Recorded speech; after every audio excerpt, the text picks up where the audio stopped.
Weekend was good. Played a lot of Deathloop. I know you did as well, Chris. I know that you don't know what Deathloop is. It's a video game. I'm gonna be on my phone while you guys talk about it. Good luck. Totally Shout out Bethesda. Shout out Bo. Shout out Bethesda. Shout out Bo. If Bo's not in here right now, I'm gonna fucking. I am jumping down the throat of his Twitter DMs to get the fuck in here. So Deathloop video game podcast. By the way, top 100. Deathloop, spoiler-free impressions, by the way. Don't nobody tab out or like unsubscribe or whatever. We're not going to go into any spoilers. We will save that for the full review. I still might limit spoilers. Yeah. Spoiler-free. Not that there's like any major...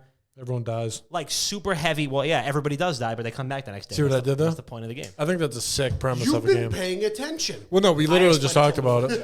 Well, I like he said it, and I was like, wait, what a great way to live. Pico, someone's screaming outside of our house. Yep. So Deathloop, PS5 and PC, I think timed exclusive is going to come to Xbox, I think, at some point next year. Bethesda, Akrane, Lion, same folks behind Dishonored and Prey, and I assume Dishonored 2. I believe so. So what you think overall? I thought it was a very good game, especially in like the landscape of 2021 as of right now. There's no fucking huge titles that came out so far. No. We do get to look forward to Vanguard. I look forward to Vanguard. Yeah. Halo Infinite, which I still think is a coin flip to get delayed. You think? Throwing that out there. I think did Battlefield recently get delayed this week? Delayed. Battlefield got delayed. I still think it's a coin flip that Halo Infinite gets delayed. That will not surprise me. Yep. But in the landscape of 2021, where there are very few and far in between big titles and like really devoted to the craft type of titles, especially AAA, because this is AAA. Yeah. We're talking like real fucking full games, not just game as a service or not, whatever. Yeah. I have news about the screaming outside. It is not an argument. It is not anyone super excited. It's someone teaching their child how to parallel park at 9 p.m. on a Thursday.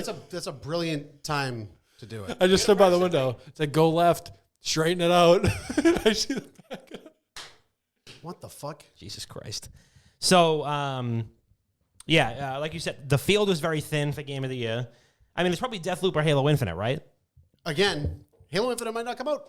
Who knows? Just saying. Who's to say?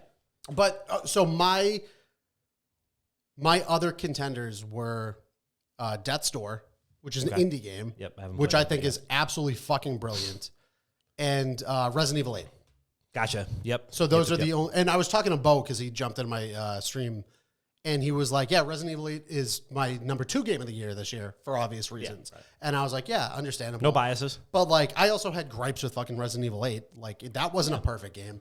I think Deathloop is a great game, but I don't think it's a perfect game. You know what I'm saying? I agree.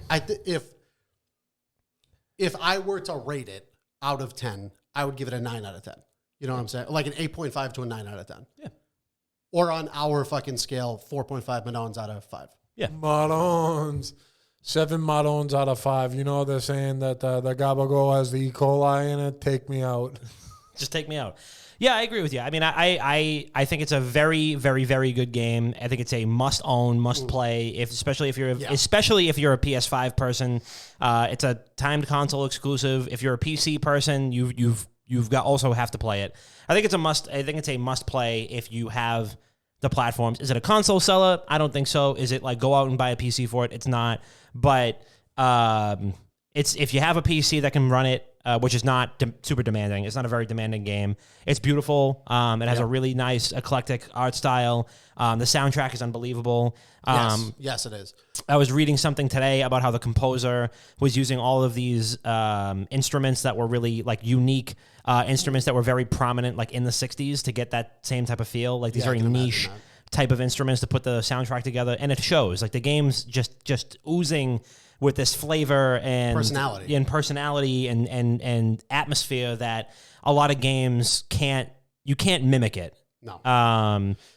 So it's very like Tarantino-esque. It has like a very like 60s, 70s action flick type of vibe to it, but it's also got this you can't even call it an undercurrent because it's the main kind of thing of the game where it's like a kind of sci-fi mystery thriller vibe, which is really great. So it feels like an Austin Powers movie at times. Yes, that is a very good. Yes, it has that kind of like comedic 70s type deal where there are very serious stakes at hand, and everybody is taking them very seriously. But the rest of it is very kind of like goofy. Like what is happening is very goofy. I think that the gunplay is solid. And Fiona, we're talking about Deathloop. Again, spoiler-free review, kind of just chit-chat about the overview of the game. The gunplay is very good. I do think that I definitely wanted more, and I know that you feel the same way about the gun like customization and also like switching between weapons and powers. There was definitely there's a lot there. It's just the way that it was tied together didn't do itself any favors. Yeah, so this is the way that I have explained this game since I launched it. Like since the first time that I launched it. It is very much so Dishonored meets Dishonored first-person gameplay meets Outer Wilds / Majora's Mask time reset mystery solving mechanics meets We Happy Few aesthetic. Mm-hmm. So so few people know what We Happy Few is. I love that. Wait, you played it? Yeah. Really? Yeah, he was all about We Happy Few for a little bit. Well, there's a review up at wickedgaming.com. Hey Bob, I'm a gamer, bro. From last year or 2 years ago that I put up. But yeah, so We Happy Few is like a very comedic, but with super dark undertones to it. And it's all in that like super stylish 60s aesthetic. Yeah. Where like everybody in We Happy Few is all drugged out and shit. Yeah. And in Deathloop, everybody is like, their drug is we could do whatever the fuck we want because everything resets tomorrow. Yeah. Like that's their fuel. So that's the way I look at it. But what Dom was saying where it was like, there are things that we both agree that they could have been done. They weren't done bad. That's like the very first nothing thing. in that game was done poorly or like half-assed. It's just the way that it was kind of like finished up. I don't think there's certain amounts of polish, certain sections that I think could have used a little bit more polish. Yes. Like, so when we play it, when we look at a game and we say, fuck, we want more of this, that's usually a good thing. Yeah. When I was playing through it, I was like, fuck, these guns are super fun to use, especially once you get into like the purple variations. Yes. Fuck, these guns are super fun to use. I wish there was a weapon wheel. Like, I wish there was a BioShock weapon wheel that I could access what are there, like 8 different types of guns at that point? The custom, like, I wish there were a couple more guns, a couple more, like a little more variation to the guns. I think the customization itself was done pretty well with like the slabs, the trinkets, the infusion shit. I think that was all done very well. I would have liked to see a couple more guns. A weapon wheel would have been fucking awesome. And like the slabs in particular, which they're kind of like Dishonored powers and whatnot. Yeah. So like you get one that is so clearly better than everything else, and that's shift. Yeah, shift is like a must-have. Yeah, it's so clearly better than every other slab because it's so useful in every circumstance that you're always taking it. Immediately, So instead of having, the option to take 2 different slabs, you really only have one because you're always taking shift. I used shift and whatever the stealth one, whatever the invisibility one is. I did too. That stuck with my loadout the entire time. So like my mindset goes to, if you really wanted to create like all of the fucking chaos and havoc that you saw in the gameplay trailers and like the sizzle rails and the teaser trailers, weapon wheel does that for you. Yep. And then a slab wheel does that for you. Yeah. Where you could just swap, like once you go into the sandbox, you could swap in and out. You play however the fuck you want to play. Just go through it. Yeah. And I think the reason why shift and whatever the invisibility one is called, I can't remember what it is. So there's, and for those who don't know what the fuck we're talking about, so there's 2 different main mechanics in the game, which is the 2 main like button, I guess mechanics, whatever. You have your powers, which are your slabs, which could also be, your powers in Dishonored, or like it's like plasmids in BioShock. Yeah.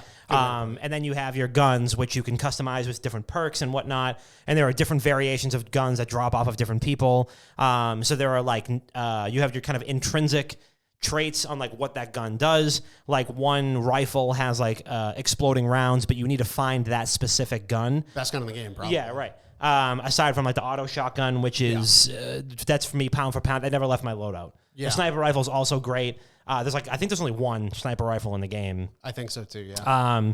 But yeah, it's like once you get to about, I think, 60-ish% of the way through the game, your loadout's probably not going to change. Right. But I think that the reason why the shift, which is like, it's like a teleport, where you can be standing at the bottom of a building, and if you position yourself just right, you can pop onto the top of the building. Yep. And then there's the invisibility one. The reason why those are so useful and those become indispensable in your loadout is because the stealth mechanics otherwise are pretty thin.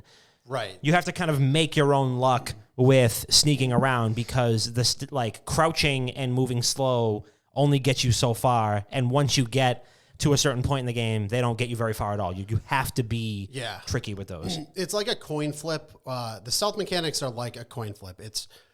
It's a relatively lessened version of Dishonored stealth mechanics, which, that's a stealth first. That there is whole builds and runs based around stealth in Dishonored. Yeah. That is not as much the case in Deathloop. It is very much so, fuck it, go create havoc. Like, kill everybody in the fucking sandbox. Who cares? What I found myself to do 9 times out of 10 was I killed everybody on the map and then I went exploring. Yeah. Instead of sneaking around and doing exploring, I killed everybody. There's no repercussions to murdering the whole fucking island. No.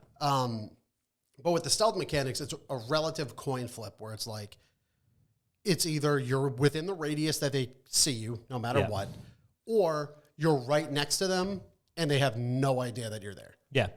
Which there's no real middle ground between that. Yeah. And in the beginning, they go, oh, if you throw a bottle and it smashes off of something, that might distract somebody, but that works sometimes. Yeah. And, so my two modes of approach basically were either kill everybody somehow and turtle in some cut off area. In one specific area, you go to a mansion and there's a house party. That's probably the hardest. Yeah. That's probably the hardest area by a wide margin, especially once you get to the end. Yeah. And again, not a spoiler. You could do this. The first thing that you do. I did. I'm gonna play it tomorrow. Yeah. It's really good. So So we went on for a while. We went on for a while about. We went on for a while about negative aspects that we saw, but I don't even consider them widely negative. It is just these are things that we saw that could have been improved upon. Yeah. And we just want more of it because the actual core gameplay of the game is fucking addictive. Is amazing. Yeah. It's addictive. The gameplay loop is and I tweeted this out the other day. I think it was yesterday or the day before. I woke up I've woken up in real life every morning being I'm breaking that fucking loop today. Oh yeah, big time. I'm pounding through this game until I can beat this thing because you start to fucking really get annoyed by the villains, and that's because they're fucking annoying in the game. They're purposefully annoying. They are purposefully obnoxious. Is breaking the loop literally breaking the loop of people just waking up every morning? The object of the game, so the premise is you play as Colt, who has no fucking idea who he is or where he is or why. To start the game. Yes, to start. And he quickly realizes that you wake up, there's only one day that loops over and over. You're on this island where time is stuck in a one-day loop. And so his objective, the primary objective is break the loop.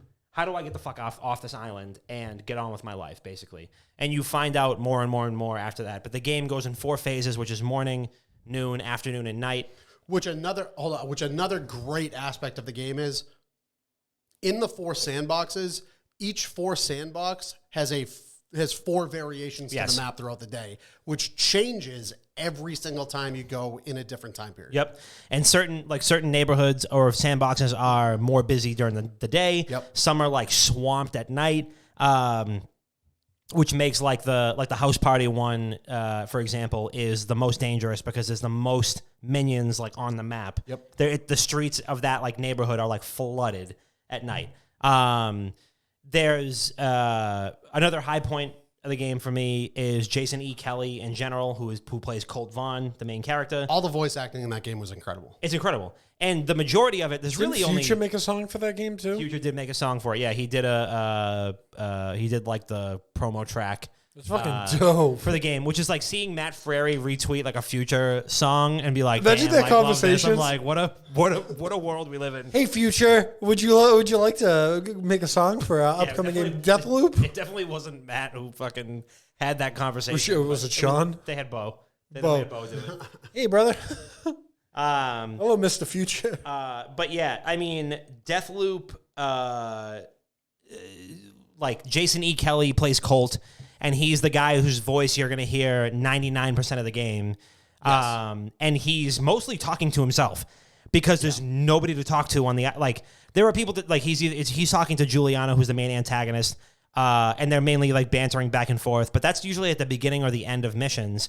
Yep. And for the main part, like, whenever you discover something, whatever, Colt's, like, muttering to himself about certain things, like, he's joking, he's, like, quipping, like, he's, you know, if you're, like, looking down the barrel of, you know, one of the visionaries who are the main enemies, there's, like, there are 7 visionaries that you need to kill. He's like making a remark about them, especially like if you discover a piece of evidence, like, and he says something. Jason E. Kelly's entire performance is probably 99% of the voice lines that you're going to hear are Jason E. Kelly, and that is a massive undertaking for a game that has that much dialogue and is only one person is the main point. And Juliana's phenomenal as well. Yep. You know, their banter back and forth is incredibly special, but Jason E. Kelly is 99% of the voice that you hear, and for him to basically carry that game on his back is fucking remarkable. And also, the last performance that you probably heard from him was Doom Eternal, where he plays the Doomslayer, and the Doomslayer is not exactly known for being talkative. True. So, like, for him to go from, like, playing the Doomslayer, and I actually never finished Doom Eternal, so I don't know how much dialogue there really is, for the Doomslayer, who is, like, not the most outspoken character in video games, to go to Colt Vaughn, who is literally the entire game, is an insane undertaking, and he fucking knocks it out of the park. You guys are making this sound so fun. Where do I go to get this? Steam or PlayStation 5. Yeah, but, like, where do I go to get this? What are you asking? How do I get this game for free?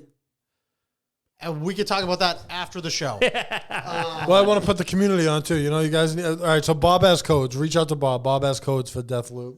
Bob does not have fucking. Bob does not have Everyone just DM Bob if you want a code for Deathloop. WGG Dexberto on Twitter. I mean, you could DM me. I'm not going to answer. He has Madden codes, Call of Duty, Vanguard codes. He has codes for every game he wants. I think Chris is getting mad because we're talking about something that he doesn't understand. No, I'm kind of jealous. You guys are making it sound really fun.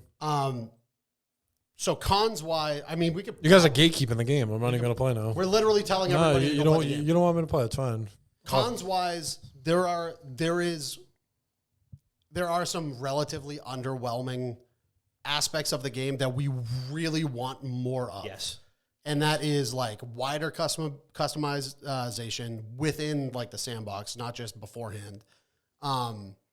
You know, get maybe even some difficulty modes. Like, give a hard mode at one point that ramps up, like, maybe instead of having 40 people on the map, there's 75.